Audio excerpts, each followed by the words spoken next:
Technology is the future, Gavin proclaimed, raising his champagne flute at my farewell lunch. His polished smile, a little too precise, never quite reached his eyes. With our new automated systems and AI integration, Northrise Apparel is poised to dominate the market for decades. He turned toward me, wearing that glossy sincerity you get after a few pricey executive coaching seminars. Let's give Vida a round of applause for getting us here. The conference room responded with forced clapping. I nodded, smiled, thanked them all, holding tightly to my small black notebook, the only personal item I'd kept after packing 25 years of memories into 3 cardboard boxes the day before. My name is Vida Lewis. For a quarter century, I've been the quiet engine behind Northrise Apparel's data infrastructure here in Sacramento. When I started, I was physically plugging in servers, writing code from scratch that would evolve into the backbone of a billion-dollar enterprise. They didn't call me a data architect back then. I was just the computer lady, the one who somehow kept things running no matter what broke. Vida's been here since the beginning, Gavin continued, his voice carrying the practiced cadence of a man who joined us all of 14 months ago. She's seen us grow from a small distributor to an industry titan. Let's wish her all the best in her retirement. Retirement. The word landed like a bruise. I was 59, and the decision hadn't been mine. 3 weeks ago, the opportunity to transition was presented to me as a fait accompli. The Nexus system will streamline everything, Gavin had said, leaning back in his sleek, ergonomic chair, referring to their new AI-powered management platform. A platform, I later found out, that cost $17 million. Your position is, unfortunately, redundant now. Around me now, people I'd mentored for years avoided eye contact. They all knew what this lunch really was, a polished execution. I'd spent decades building their systems, optimizing inventory, designing logistics. And now I was obsolete. I tightened my grip on my notebook. Inside it, 25 years of undocumented institutional wisdom. Notes on how to bypass bugs in emergencies, handwritten override codes, quirks in our custom software that no manual ever covered. That knowledge wasn't in the cloud. It wasn't on a server. It was in my head and in these pages. To Vita, Gavin said, lifting his glass again, and to the future of Northrise Apparel. I raised mine too, masking my thoughts behind a familiar smile. None of them realized their future was about to get very complicated. Not that I planned anything, but I'd made myself irreplaceable in ways they hadn't even begun to understand. I bought my little Craftsman in Midtown Sacramento in 1998, back when the company was still called West Coast Threads and had just 23 employees in a drafty converted warehouse. Today, Northrise Apparel employs over 7,000 people nationwide. That modest 2-bedroom house of mine had appreciated enough that I could sell it and retire comfortably, if I wanted. But I didn't. Retirement wasn't my plan. That evening, after the farewell lunch, I sat on the porch with a glass of Merlot and thought about how I'd become the company's silent foundation. When Thomas Green hired me, I was just out of college, one of only 4 women in my computer science program. Thomas had valued my perspective. You see the things the rest of us miss, he told me. I need that. So I built things with the future in mind. I created redundancies, disaster protocols, data standards. When we bought smaller companies, I was the one who stitched their systems into ours, retaining what worked and refining what didn't. Back then, we were still Green Apparel. When Thomas retired 3 years ago, the board brought in Gavin Pard, 38, Wharton MBA, lots of startup buzz, but zero experience in distribution or apparel. His first company-wide meeting said it all. We need to disrupt ourselves before someone else does. And so the slow unraveling began. Over the next year, waves of consultants cycled through from Trading Partners, Inc., each with glossy reports and a lexicon of phrases like AI first paradigm and digital convergence. They interviewed me endlessly, asking how our systems connected, where the data lived, how our software managed inventory across multiple centers. I didn't object. I believed I was part of the evolution. Loyalty had made me foolish. I should have seen it coming. The doorbell snapped me out of my thoughts. Through the peephole, Eleanor from HR holding a decorative basket. Just wanted to check in, she said as I opened the door.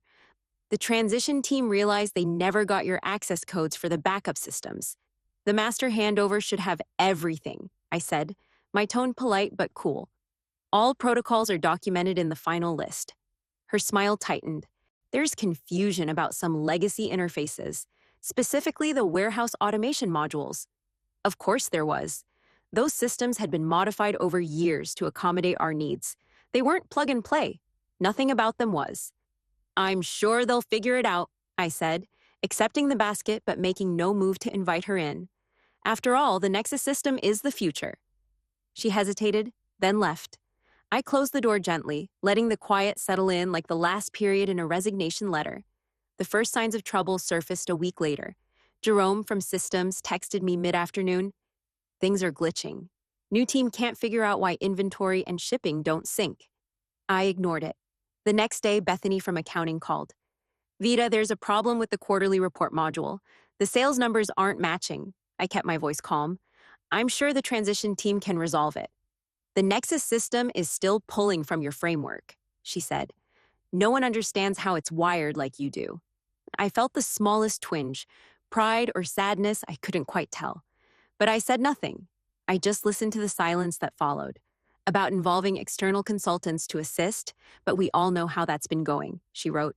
Please, Vita, if you're able to help or even just point us in the right direction, we are desperate. I stared at the message, my fingers hovering over the keyboard. My initial instinct was to ignore it. After all, I owed them nothing.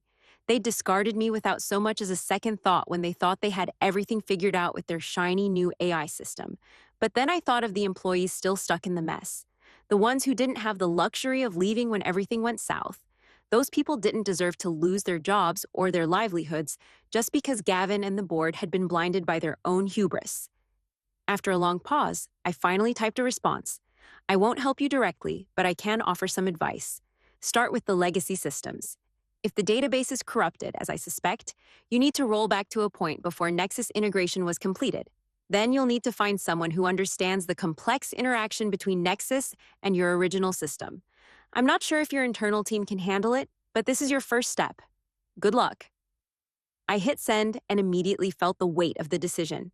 I had just given them a glimmer of hope, but I wasn't going to step back into the fray. Not now, not after everything they'd put me through. If they wanted to make it work, they'd have to figure it out on their own. That night, I couldn't sleep. My mind kept racing between thoughts of Northrice's collapse and my new role at Donovan and Mills.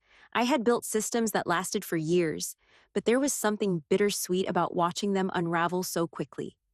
In the morning, I was back at my desk, working on the rebuild for Donovan and Mills. We were still a long way from finishing, but the project was moving forward. The development team was sharp, and we were getting things done right this time, avoiding the mistakes I had witnessed in my former company. I couldn't help but think that, despite everything, this was exactly where I was supposed to be.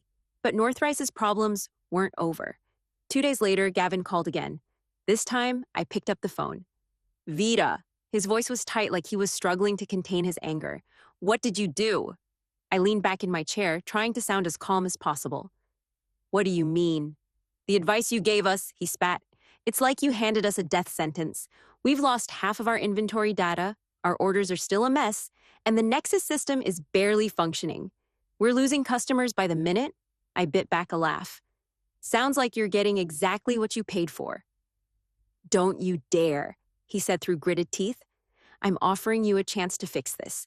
You've got the knowledge. You can help us make this right. I could feel the weight of his desperation, but I was unmoved. I had seen the damage they were causing, and I wasn't going to dive back in. Not for him. Not for Northrise. You're right, I said, my voice steady. I do know how to fix it, but I'm not interested. You had your chance with me. Now, you'll have to figure it out yourselves. There was a long silence on the other end of the line before Gavin spoke again, his voice low. You know this is going to ruin everything we built, right? We'll be fine without you, but this could take us down. We can't afford to fail. I didn't respond. I just hung up the phone. For a moment, I let the silence settle around me. Then I pushed myself out of my chair.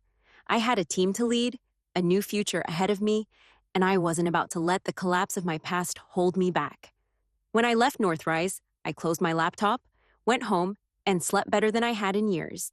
The next morning, the news hit. Northrice's stock had fallen another 6%. A local analyst speculated that the fulfillment issues could cost the company upwards of $50 million if not quickly resolved. with potentially irreparable damage to customer relationships. At Donovan and Mills, I found a fruit basket on my desk from Philip, thanking me for my help securing the Wilson account. I allowed myself a moment of satisfaction before getting back to work. Around noon, the receptionist called. "Ms. Lewis, there's a Gavin Pard in the lobby. He insists on seeing you, but he doesn't have an appointment." I took a deep breath. "Tell him I'm in meetings all day." "He says he'll wait."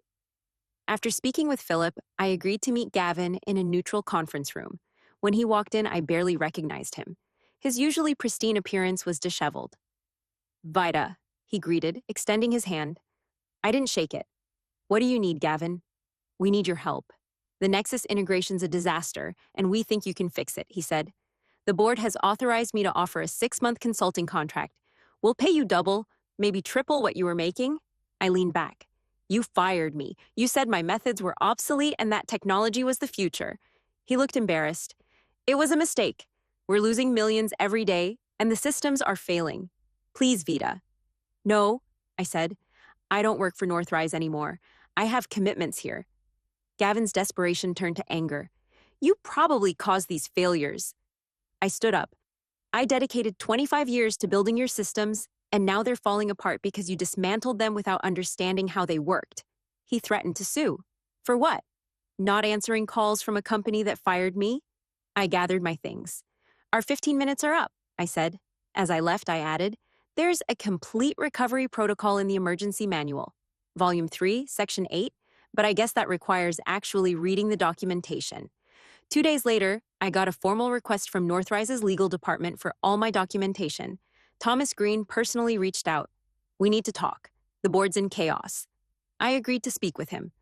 "Gavin's convinced you sabotaged the system. That's absurd," I said. "The Nexus implementation is a mess, and they've lost millions in orders," Thomas said. "There's no way around it. Can you help remotely?" I hesitated, but eventually agreed on my terms. A substantial consulting fee and a partnership agreement that would give Donovan and Mills a preferred status for West Coast distribution. The board approved the terms. Over the next week, I worked remotely, guiding their team to stabilize the systems. The crisis abated, and Northrise's stock stabilized. 6 weeks later, I received an email from Thomas. "Gavin has been removed as CEO. The board voted 10-2. I couldn't pretend to feel bad. Gavin's arrogance had nearly ruined the company. But it was a victory, not for revenge, but for the work I had done. 3 months later, I attended the ribbon-cutting ceremony for Donovan and Mills' new technology center. My name was on the plaque, Vida Lewis Technology Center. Philip praised my work in his speech. "We didn't just hire a consultant, we gained a visionary." Later, a woman from the governor's Office of Business Development approached me, offering me a position to advise on state tech infrastructure. 6 months ago, I'd been deemed obsolete. Now I was being recruited to shape policy. As I looked around at the center bearing my name, filled with people who valued my work, I realized the best revenge wasn't destruction, it was creation.